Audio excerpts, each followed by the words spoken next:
శ్రీ నరేంద్ర మోడీ గారు NTPC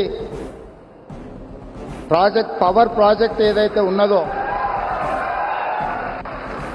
state reorganisation act 2014 ప్రకారము 4000 మెగావాట్ల విద్యుత్ ఉత్పత్తి సామర్థ్యాన్ని ప్రారంభించాల్సి ఉంటే ఈరోజు 1600 మెగావాట్ల విద్యుత్ మాత్రమే ఈ 10 సంవత్సరాలలో ఉత్పత్తి చేసే పరిస్థితి వచ్చింది.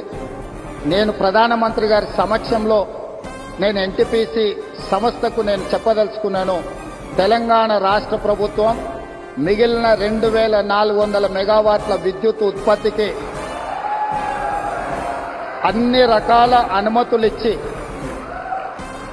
రాష్ట్ర ప్రభుత్వం తరఫున ఇవ్వవలసిన అన్ని రకాల అనుమతులను ఇచ్చి తెలంగాణ రాష్ట్ర పురోగతిలో మీరు ఉత్పత్తి చేసే విద్యుత్తు 85% మా రాష్ట్రానికి ఇవ్వబోతున్నారు. రాష్ట్ర కేంద్ర ప్రభుత్వాల మధ్యలో ఘర్షణ వాతావరణం వస్తే అంతిమంగా అది ప్రజలకే నష్టం జరుగుతుంది.